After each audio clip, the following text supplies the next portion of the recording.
While the abandoned halls of the Missouri State Penitentiary are often rumored to be haunted by ghastly specters of the past, I would argue that the history of what occurred in the prison's limestone chambers is far more haunting. Many have died and anguished within its ancient walls, and many believe the echoes of this suffering still manifest to this very day. We will explore both the historic and paranormal stories surrounding this monument to criminality and punishment. This video contains dark subject matter not suited for all audiences. Violence, death, cruelty, and the degradation of human rights permeate this entire tale. Welcome to the Missouri State Penitentiary.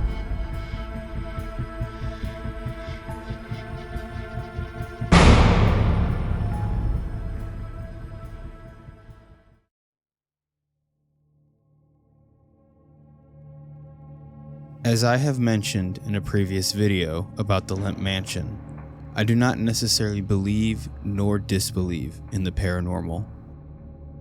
I say this as I want to make it clear that I approach this subject as a passive observer. We will begin by discussing the disturbing history of the prison, the events that many believe led to the penitentiary becoming one of the most haunted structures in North America. The Missouri State Penitentiary housed many prisoners over its 168 years of operation, many of which were famous figures such as Pretty Boy Floyd and James Earl Ray. Most of the prisoners, however, were not as famous, yet many of their stories are just as important. Let's start at the beginning. In 1833, $25,000 was used to construct the new penitentiary in Jefferson City, Missouri. This was in large part to help establish Jefferson City as a candidate for state capital. The very first inmate, Wilson Edison, was sentenced to 2 years and 1 month for stealing a $39 watch. I think it is important to remember that not everyone in the prison was a mass murderer or egregious criminal. It is necessary context to have as we proceed and discuss the conditions of the penitentiary. The facility was designed to be grueling, not just physically, but also mentally. A large reason for this was the desire to have the penitentiary be self-sufficient. This goal, while seemingly obvious, really meant that the inmates were subjected to forced labor. You wouldn't be far off in viewing the penitentiary as just as much a factory as a prison. It did not take long for criminals far and wide to begin fearing the damnation of incarceration in the Missouri State Penitentiary. Upon entering the prison, the incarcerated had their heads shaved and were given a uniform, all in an attempt to dismantle their sense of individuality as they began their sentence. In the modern age, the term ball and chain has become virtually no more than a descriptive joke. Yet, in the 1800s, for those being held in the penitentiary, the ball and chain could not have been more real. Only upon earning the trust of the prison officials for good behavior could an inmate hope to have their weighted shackles removed. The first night in the prison was one spent in isolation. The theory at the time was that keeping a prisoner isolated would prevent their wickedness from inspiring the other inmates. George Thompson, a former prisoner in the penitentiary, described in his book, Prison Life and Reflections, 4 rules the incarcerated had to follow. 1. You must not speak to any prisoner out of your cell, nor to each other in your cell. 2. You must not look up at any visitor, even if it is your own brother. If you do, I'll flog you. 3. You must always take off your cap when speaking to an officer or when an officer speaks to you. 4. You must call no convict Mr. The predominant focus being to dehumanize and belittle. The cold stone walls of the prison held little comfort for those who, whether deserving or not, found themselves housed within its walls. In the winter, the lack of warmth in the cells reflected the frigidity the guards and prison itself offered the convicted. Prisoners slept 2 to 3 people a cell, each outfitted with only one thin blanket a person. Probably one of the few comforts a prisoner could expect at the time, if any at all, came from their meals: bacon, beans, and hard cornbread. The conditions of the prison itself were not the only hardship the men, and sometimes women, who lived there came to expect. Punishment was an ever-present reality in the Missouri State Penitentiary. While inmates were forced to work in an attempt to turn a profit for the prison, refusal to do so or performing inadequately often resulted in painful consequences. The most common of these punishments came in the form of whippings and beatings. If you worked in the prison at that time, it would not have been an uncommon sight to see a prisoner's hands tied in front, stripped naked, and lashed repeatedly on the warden's office floor. It is important to note that not everyone at the time was happy with this treatment of the prisoners, and Governor Daniel Dunklin, who served from 1832 to 1836, tried to have the whippings abolished. It would be some time, however, before the treatment of the prisoners improved. As I have mentioned, it was a common belief at the time, or excuse more likely, that forced labor would be the best way to rehabilitate the inmates. Add on top of that the financial incentive to keep the prison profitable, and the groundwork for exploitation is set. In 1839, 3 years after the opening of the penitentiary, the prison adopted a labor system called the lease system. This permitted the prisoners to be hired out by private businesses to use the prisoners as a labor force for their own gain. The company would pay the prison for the workers, the prisoners would do the work, and the company profited off of cheap, forced labor. As a result, convicts began working on projects and in factories all over Jefferson City. While this was, of course, an ethical nightmare by modern standards, it created other issues for the town as well.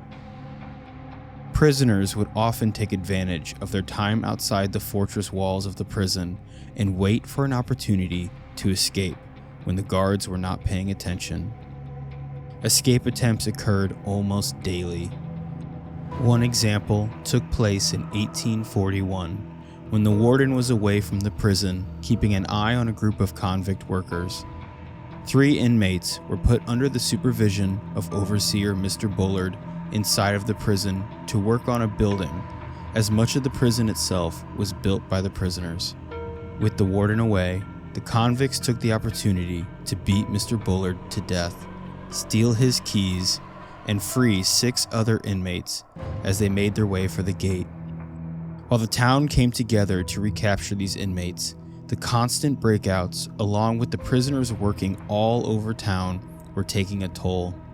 In 1842, a local newspaper published an article arguing that it would be better not to punish criminals than to bring a collection of criminals here to roam our hills and through our city in the performance of various labors and avocations which as a right the leaseholder can direct them.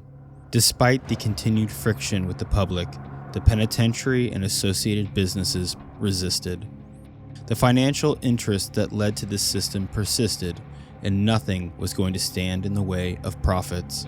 Other businesses would eventually take over the lease of prisoners, promising to disallow the inmates from working outside of the prison.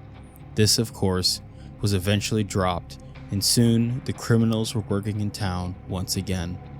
It would not be until the 1870s that the lease system was abandoned due to public outcry and a lack of profit. This did not put an end to the forced labor, however. In 1875, the prison adopted the contract system, allowing the state of Missouri to contract out prisoners for work in private companies. Essentially, nothing had changed. James Price, the owner and operator of Montserrat Coal Company, hired 150 inmate workers to labor in his mine. This influx of cheap labor drove the wages of free miners down, resulting in a strike, where they refused to work until their wages were restored and the prisoners were no longer allowed to work in the mine. Instead, the company fired them and replaced them with additional prisoners. By the 1880s, there were 6 factories operating within the penitentiary itself, all being contracted out for profit. Prisoners labored to produce many goods, including shoes, saddle trees, twine, and clothing. The men who owned and paid for these factories grew incredibly wealthy thanks to the cheap source of labor. They built mansions outside the prison walls, many of which were built by the prisoners themselves. It can pretty accurately be said that the affluence and wealth generated by these companies revolved around the inmates of the Missouri State Penitentiary.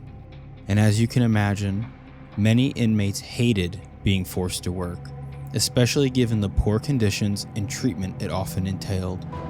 Despite this, failure to work continued to result in brutal whippings. It is here that I'd like to discuss another escape attempt carried out by John Johnson. Johnson was sentenced to 12 years in the Missouri State Penitentiary for robbery. He was known to be a difficult prisoner, and even before he arrived at the prison, had almost beaten a county jailer to death. It would only take Johnson 6 months in the penitentiary before he'd make his attempt at freedom, scaling the walls only to be caught and whipped. His second attempt, however, would unfold quite differently, and took place a few months after the first. It began one evening while many of the other convicts were at dinner, as Johnson and 3 others set fire to the factories, using the ensuing chaos as a cover for their escape. A report in 1894 had this to say: while the other convicts were at dinner, Johnson overpowered an inside guard and compelled him to make a hasty exchange of clothing. Meanwhile, his companions had set fire to the shops and cut the prison hose. Johnson, being dressed in citizen's clothing and having bound and gagged the guard, rushed to the large gate next to the Missouri River and started to climb up a ladder to the guardhouse with a view of overpowering the guard, securing his gun and pistols, and then opening the gate and letting the convicts out. He thought that the guard would mistake him for one of the new prison officers, but here his plan failed. The guard was an old officer and immediately presented his gun, and Johnson's game was up. While Johnson had been recaptured, the fires continued to burn their way through the prison, killing multiple prisoners. Much of the factories in the prison were damaged, and Johnson earned himself a new nickname, Firebug. Johnson was placed in solitary confinement, where he wrote many letters detailing his treatment in the prison, many of which were published in the news, though it can be said that some of his tales were greatly exaggerated.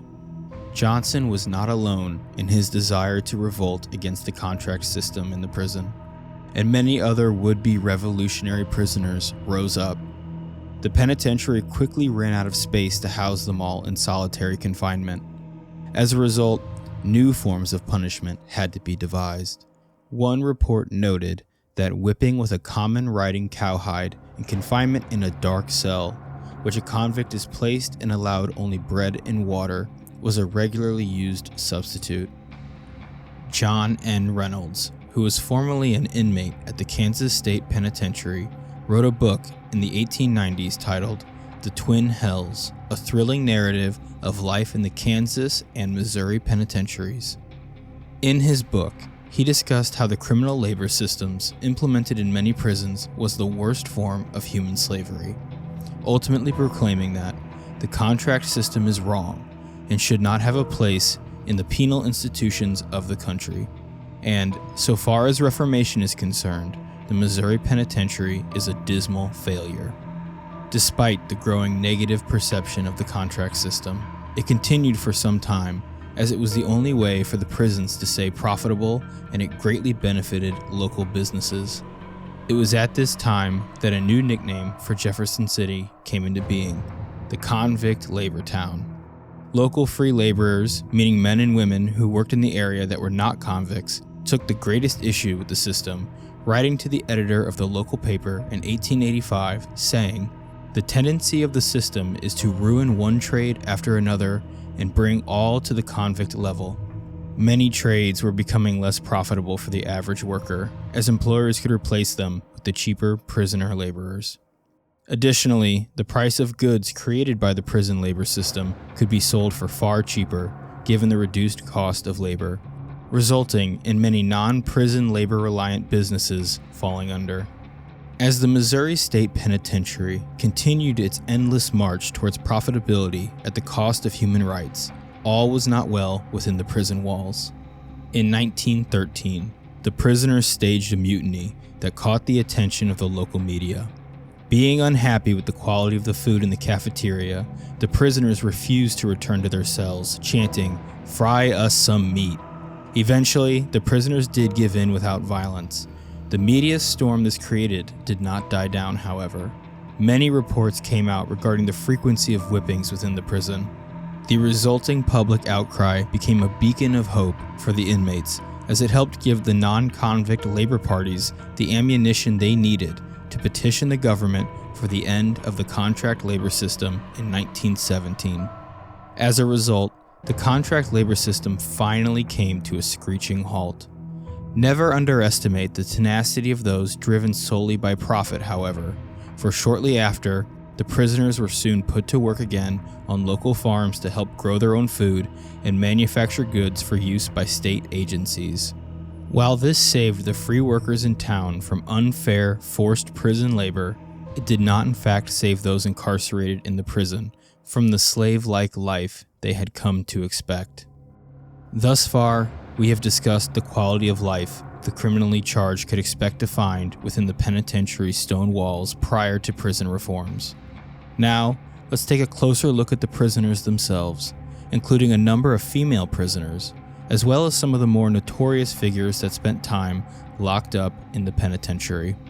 As I mentioned, men were not the sole occupants of the penitentiary. Women throughout the prison's history were also bound within its walls.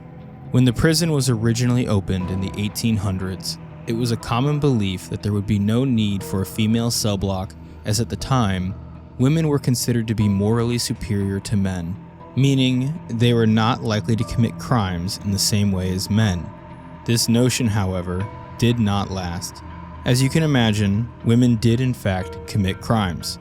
The first woman to be sentenced to time in the penitentiary was charged in 1841. Rebecca Hawkins was tried and convicted of the attempted murder of her husband via poisoning. During the trial, her defense was founded on the cruel and barbarous treatment of her by her husband. Regardless of the validity of these claims, she confessed and was sentenced. Fortunately, however, for Rebecca, she never saw the inside of the prison's walls. Prior to her incarceration, somebody else managed to murder her husband, leaving their 8 children without a guardian. The governor himself pardoned Rebecca so she could take care of her children. This allowed the penitentiary to postpone the difficulty of figuring out what to do with female inmates yet again, but it would not last. The first woman to actually be held in the prison was Martha Casto, and she started her stay on August 10, 1843. Martha's time in the prison was grim and brutal, arguably much worse than any of the other male prisoners. During the day, Martha was forced to work as a servant in the warden's home, where she was subjected to cruel abuse from his wife. With the abuse becoming intolerable, and with no other options, Martha attempted her escape. The result, however, only worsened her dire situation. Martha was recaptured and placed in solitary confinement for 24 hours a day. Worse yet, the prison guards had access to her cell. Soon, Martha was pregnant. After giving birth to her child in the prison, the public learned of what had taken place. Outcry began, not for the mistreatment of Martha, but for the safety of the child that was being held in the prison with her. Finally, Martha's ordeal would come to an end as she was pardoned and released to raise her child outside the dangers of the penitentiary. Unfortunately, while Martha may have been the first, many more women who found themselves locked in the prison experienced a similar fate. Forced servitude for abusive taskmasters, guards having free and consequence-free access to their cells, the horrors that took place in the Missouri State Penitentiary cannot be overstated. It became a fortress of pain, anguish, and abuse. While a small female section of the prison had been created to accommodate these women, it was very quickly overpopulated and dilapidated. Despite being given this meager space for themselves, in their daily lives, these women had to contend with the ever-present possibility and reality of encountering male prisoners, the results of which can only be imagined. By 1873, there were 49 women being held in the prison, all living in a space that could only accommodate 28. These women spent their days making clothing for all the prisoners in the penitentiary and were forbidden from speaking during their work. I'd like to touch on a more positive note here and bring attention to somebody who helped make a difference for these women in the prison. Kate Richards O'Hare. Kate began her career first working as a school teacher and then switching to work for her father in his machine shop. It was here that Kate would come into contact with the concept of union organizing. This introduction proved to have a dramatic effect on the course of Kate's life. As Kate further involved herself in the world of union organizing, she found herself becoming somewhat of a known figure nationwide. In 1918, however, Kate would soon realize that her notoriety might be a double-edged sword. It started in 1917, when Kate became an outspoken objector to the U.S. entering World War I. At the time, however, free speech in America was not such a sure thing. In 1918, the Sedition Act was passed, making it illegal to publicly oppose America's involvement in World War I, retroactively turning Kate into a criminal. Kate and her husband kept their hopes up, however. They seemed to fully expect for her to receive a pardon, though I am not clear on where this expectation came from. These hopes, however, would soon come to a crashing end when Kate was sentenced to 5 years in the Missouri State Penitentiary. Kate at this time wrote her husband a letter saying, "I have either much more poise, courage, and strength of character than I dream of possessing, or I am psychologically stunned." Despite Kate's entire life derailing unexpectedly, she stayed true to form, and during her time in the prison began working out ways to improve the conditions in the penitentiary. One of the earliest issues that Kate identified was the food. Kate said, "Food is a problem. The kitchen is 3 blocks from the women's dining hall, and everything is stone cold when served and is uneatable." Kate made it her mission to advocate for the women in the prison and the abysmal conditions they were forced to endure. She advocated not only for improvements to the food, but also for more attention to be brought to hygiene.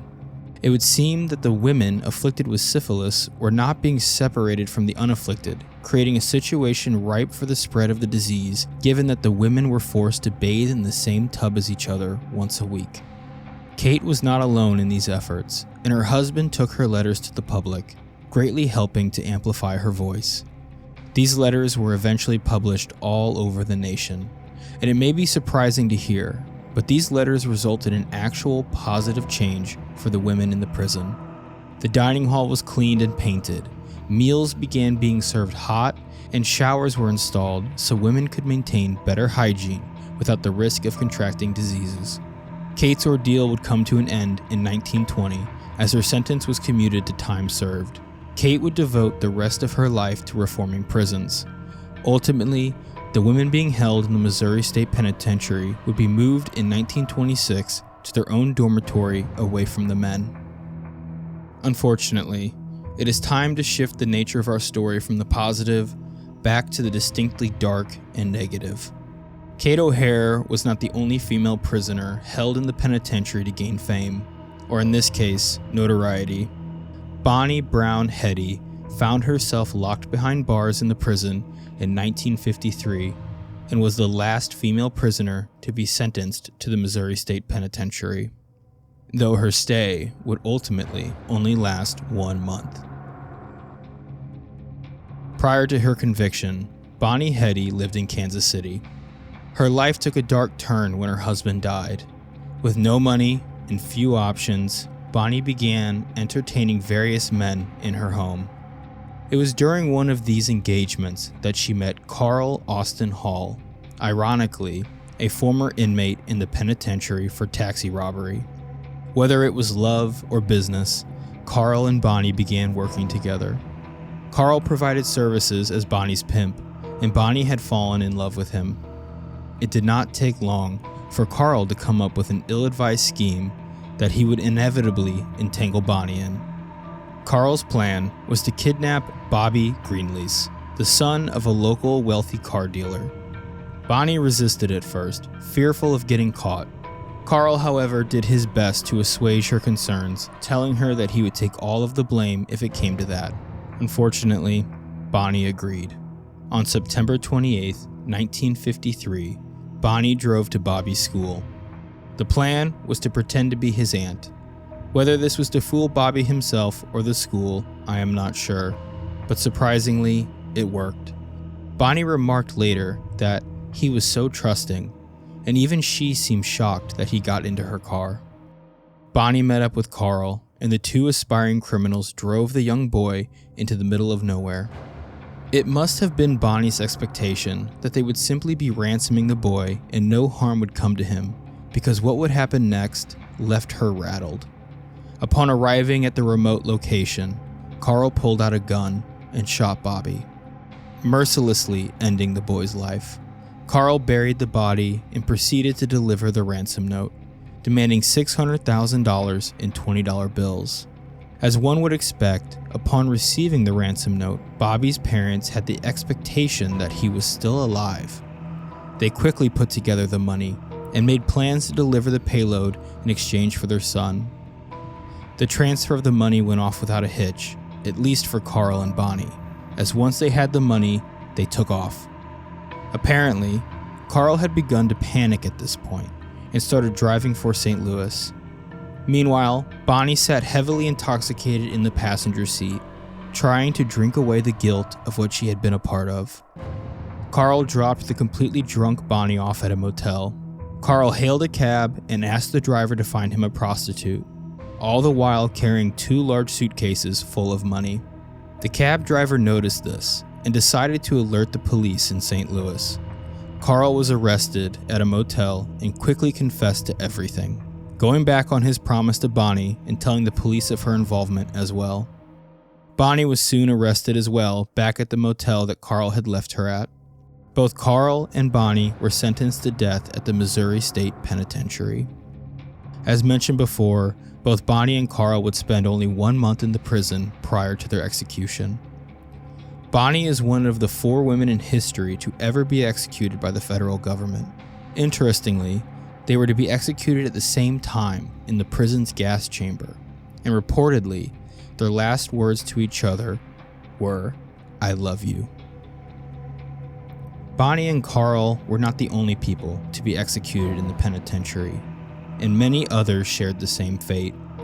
Prior to 1937, executions were carried out via hanging by the neck and had become something of a public spectacle, with people often treating it as some sort of entertainment. At a certain point, tickets were even sold.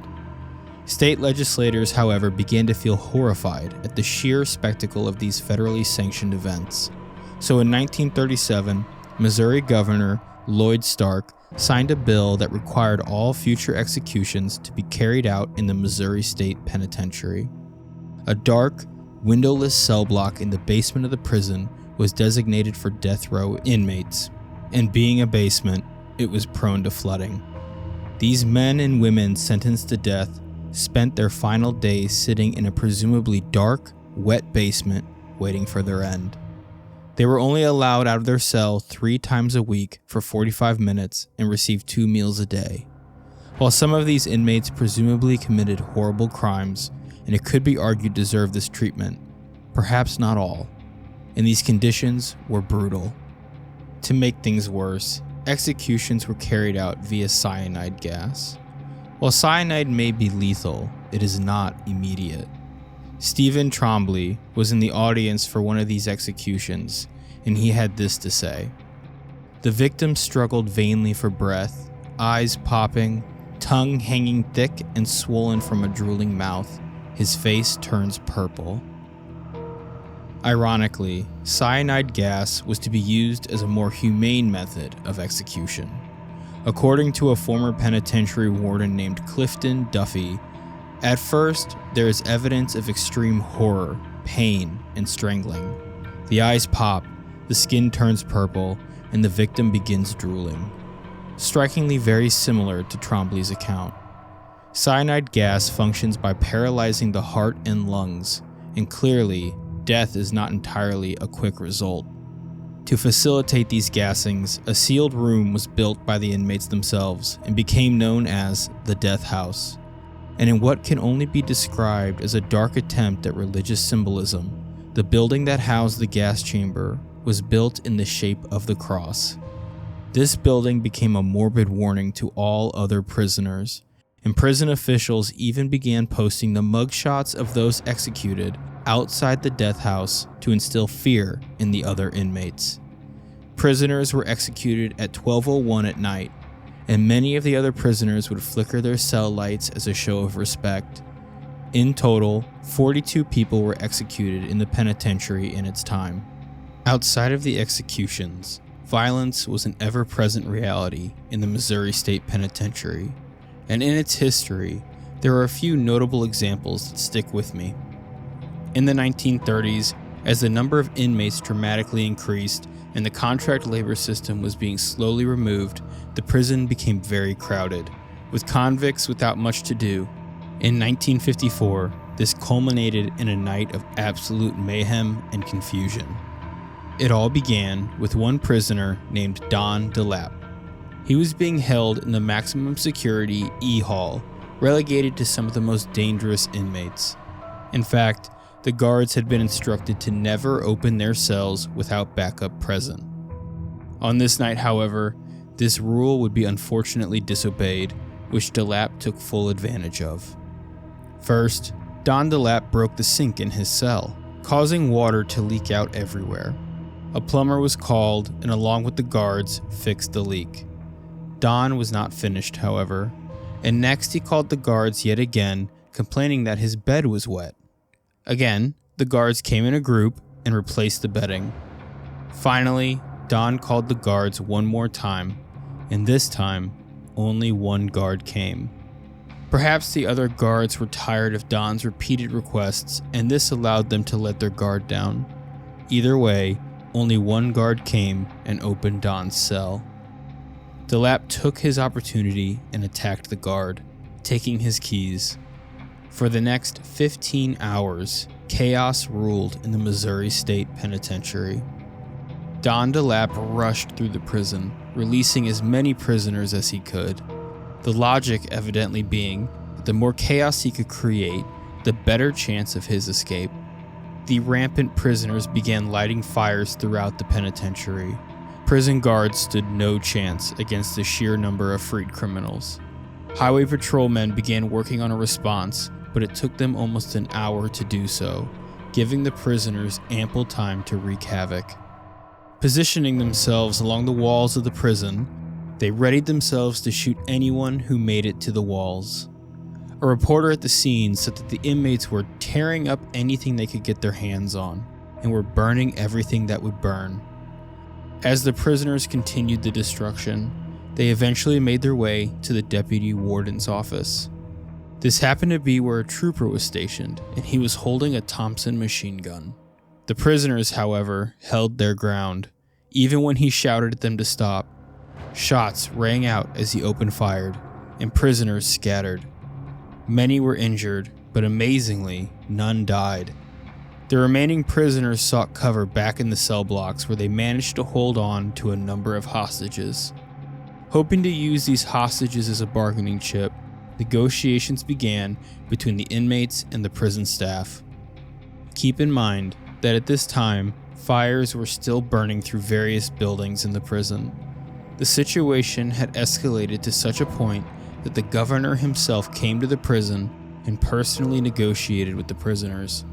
Here is an excerpt from those negotiations. Governor, we're not going to negotiate with anybody until we get those guards out of there and until everyone is back in their cells. Prisoner representative, no deal, they're not going to do that. Governor, if you harm the hair on the head of one of those guards, we will kill the whole bunch.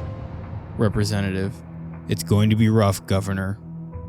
While it could be argued that having the governor negotiate directly with the prisoners as opposed to a trained police negotiator may not have been a great idea, this exchange is where things left off for the night.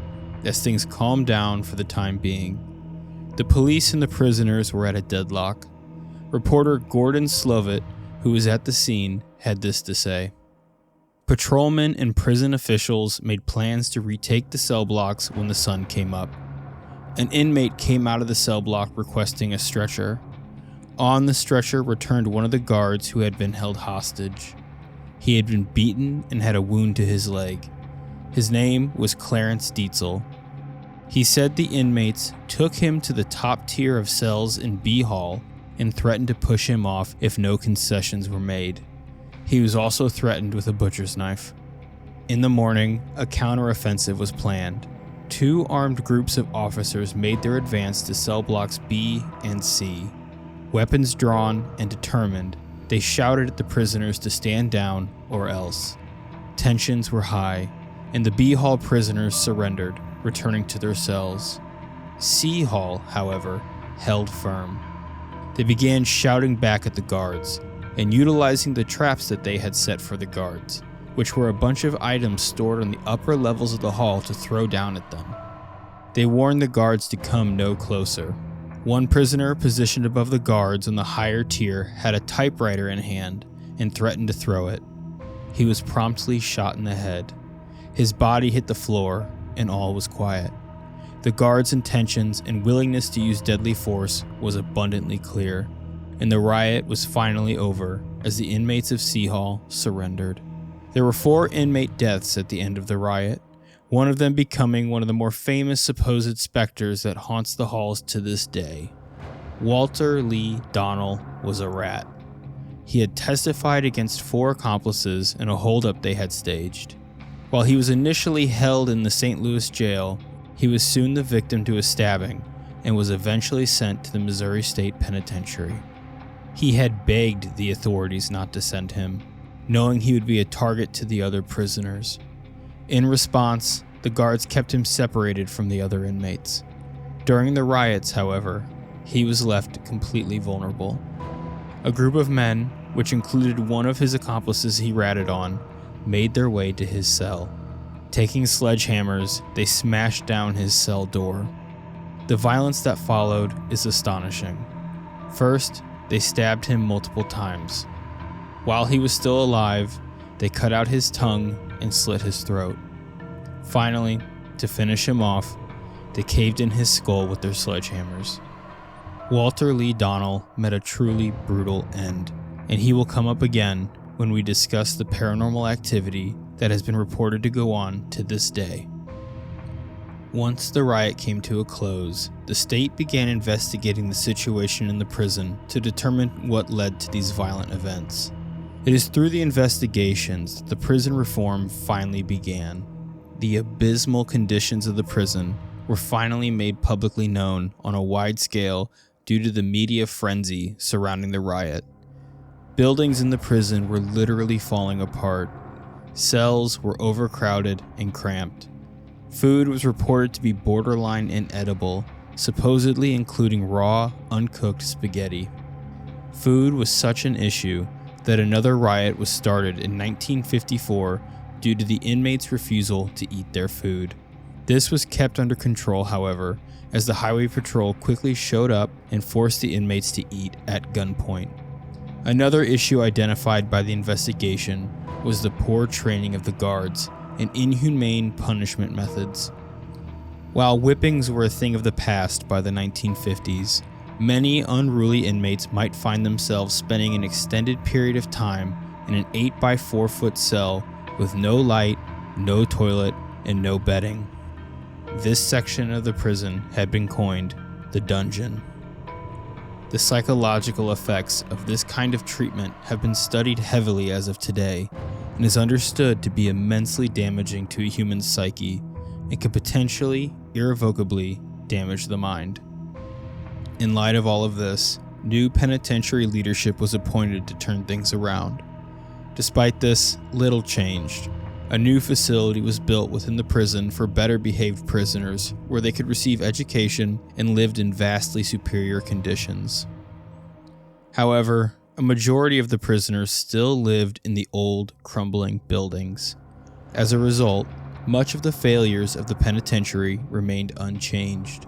Violence continued to rise, and in the summer of 1964, a particularly violent event took place. The month was June, and the civil rights movement was in full swing. While this time in U.S. history is full of friction and conflict between racial groups, in the sweltering summer heat, the men in the penitentiary reacted particularly violently to this concept, especially when the administration attempted to integrate an entirely white cell block. 9 black prisoners were moved from their crumbling Hall A to the white-only cell block. During the night, 12 white prisoners with pillowcases over their heads went on the attack. Using handmade knives, they carried out their assault, resulting in the death of one of the black prisoners. This was not the only instance of violence of this nature during the summer, and pressure from the public was mounting on the prison administration to resolve the issue. The warden at the time was thoroughly unequipped to deal with these issues. On December 19th, after an employee Christmas party, he told his wife he had caused too many people too much trouble.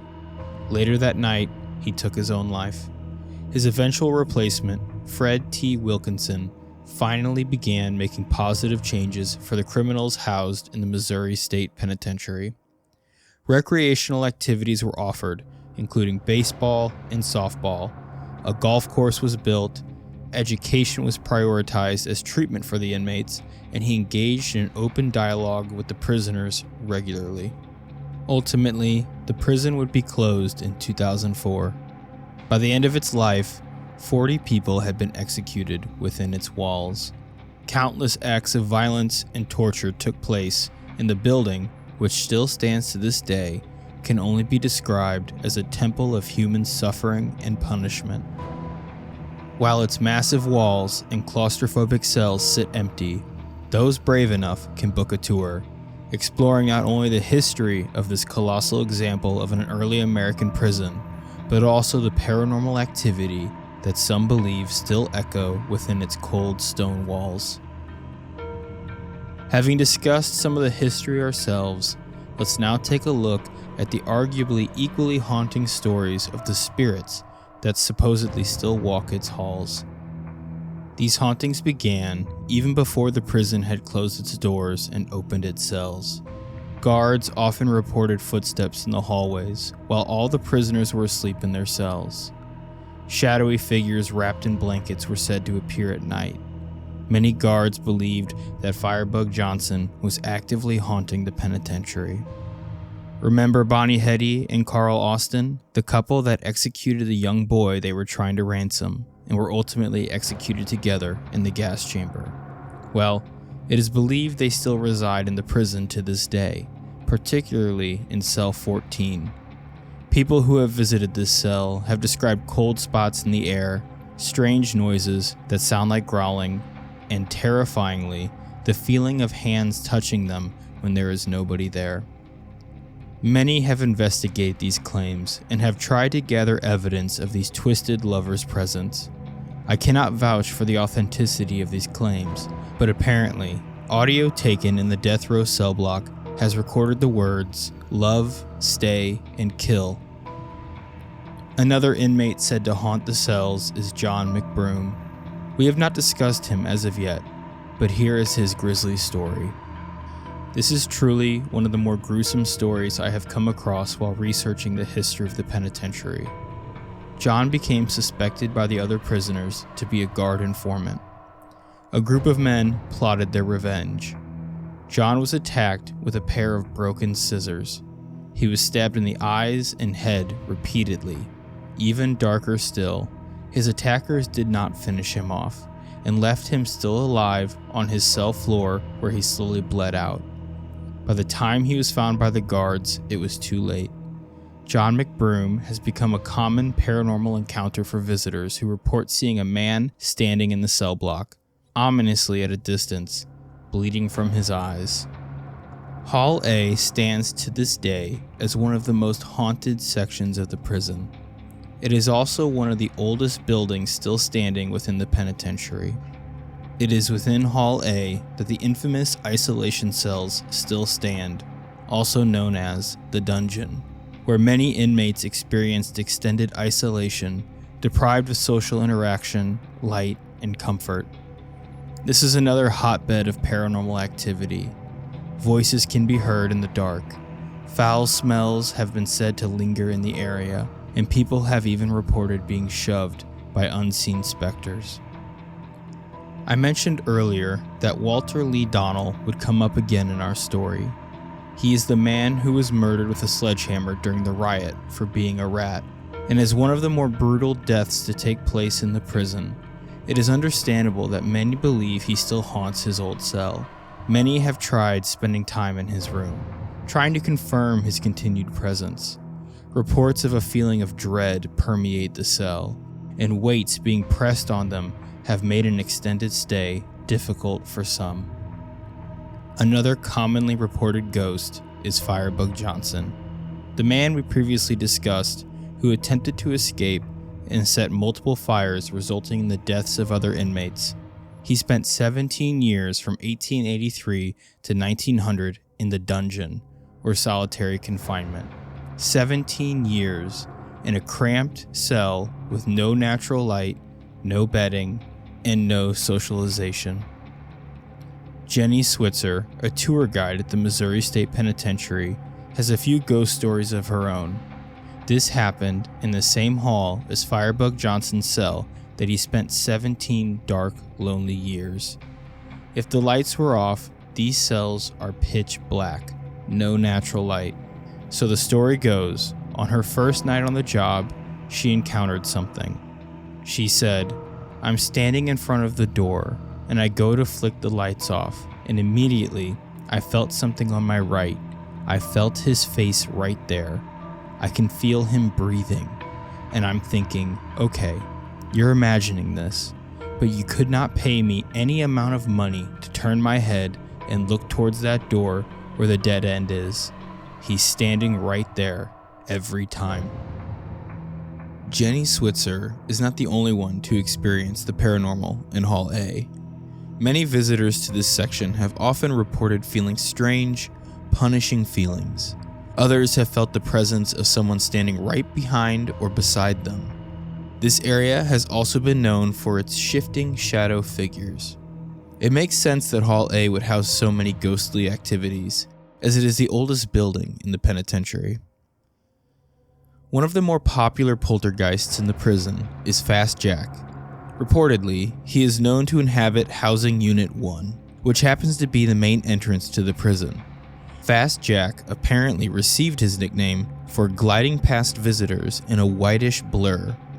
Little is known about Fast Jack, but some have claimed he wears a white coat like a doctor, perhaps a former worker in the prison hospital. He has also been said to open and close doors, move through walls, and appear and disappear as he pleases.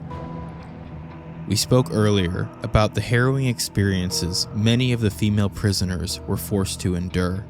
As a result, it seems some of them may linger still, unable to move on. It is said in the female wing of the prison, figures can be seen in vintage apparel, roaming the wing and making an appearance for a chosen few visitors. The last encounter, potentially waiting for those brave enough to visit the penitentiary I'd like to discuss, occurs in the basement of Housing Unit 3.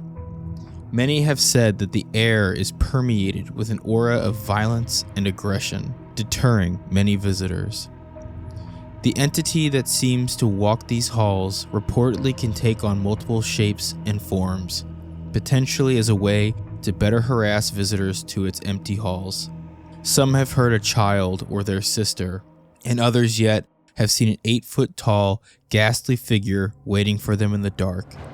Chillingly, this 8-foot-tall figure is known to open its mouth as if screaming, almost as if it's trying to scare anyone unlucky enough to encounter it away. There are many other paranormal encounters that have been reported to occur in the Missouri State Penitentiary, more than I can recount here. The Missouri State Penitentiary is one of the most haunted buildings in the U.S. and was once called the bloodiest 47 acres in America. The building stands today as a testament to human suffering and abuse. And for those with a courageous disposition, you can book a tour yourself and witness the supposed horrors waiting inside. Thank you for watching, and if you enjoyed this video and want to see more, the subscription button is down below.